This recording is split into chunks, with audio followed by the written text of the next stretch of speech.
Cumberland Stories is made possible by Brunton. Get out there. And by the Eastern Band of Cherokee Indians. Great Smokies, Great Outdoors. 1-800-438-1601. Stay. Oh, man, is that good. There he is, right there. You were telling me that you basically have 3 tips that you would tell an amateur photographer, somebody like me, that just wanted a neat shot of my dog. To me, it seems hard to get. Just simplify things. Pick something that your dog's good at doing. I think everybody really wants a photograph of a dog with a greenhead mallard in their mouth, right. or a big Canada goose, or a pheasant, or something. But all dogs aren't good at holding something that long.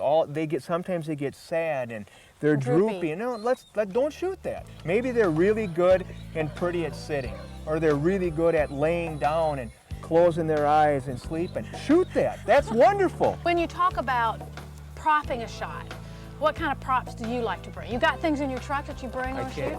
The truck is always full of props. You never know when you're going to run into a good shot. Well, show me what you got. I like the nostalgia of waterfowl hunting, and I love old wood decoys. And those are gorgeous. These are gorgeous in themselves. They are. They always look good in a photograph. You and I were talking about emotions. When people look at a photograph, right? When people see that, they automatically, it brings them back.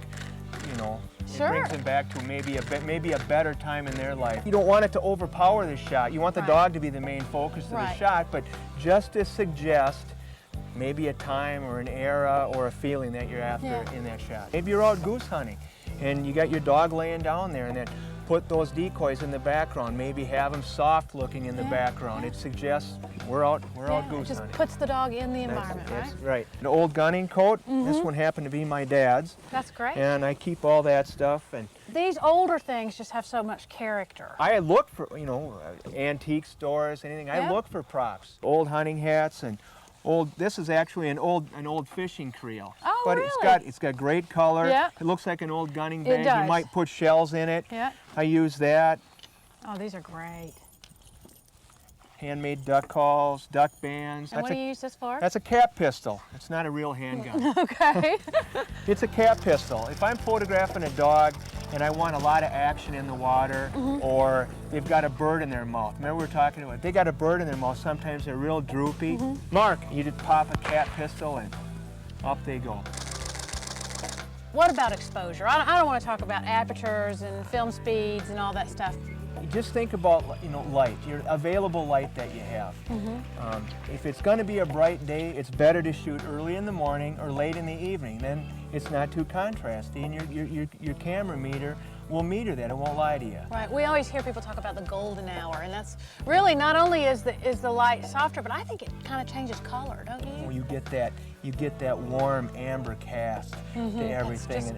It's gorgeous. Warm. Yes, it is. Yeah. Yes, it is. Hard to miss. But then talk about composing a shot. I think a lot of people think they have to be an artist or or have an artistic vein but there's some concrete things you can tell people about composing a shot. Basic design. If I'm going to shoot a dog and it's a horizontal shot, I'll have the dog off to one side of the frame. I'll try to get his head to move one way.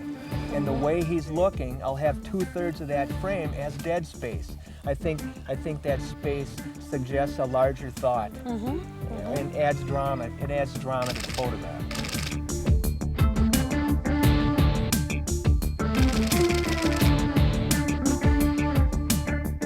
There are some shots though that you might shoot centered up. I've seen that one shot where the dog's bearing down. It's pretty centered. Water's flying. Yeah. It's dead center.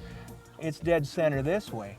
But horizontally, I'll have it 1/3 of the way down or 2/3 of the way up, depending on what he's doing.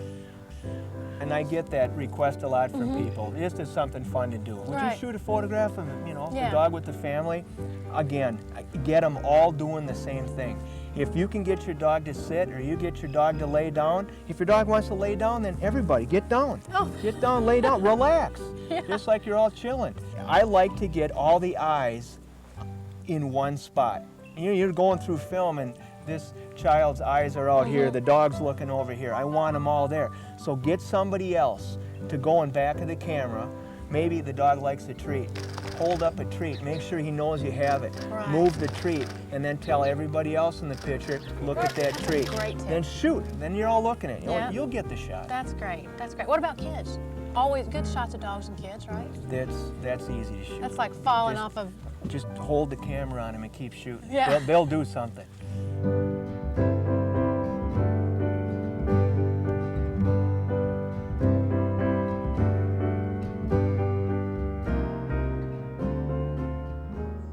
Last one, which is critical, and that is, I'm sure. They got to be in focus. And sometimes that's the hardest Oh, thing they're to do. terrible. You get your phone. Oh. Yeah. and I still do that a lot. I get a big batch of film back, and I'm all excited, and I just nail a pounder. Mm-hmm. And you look, oh, it's just, and it's not sharp. And I want them so sharp you can Yeah. shave with them. I think that's one thing about your photographs that really appeals to me is when you see those shots of those dogs running in the water and you can see those water droplets hanging in the air that we can't even see with our eyes, you know, but you stop it and it's just crystal clean. That's just great. It helps to shoot a lot of film.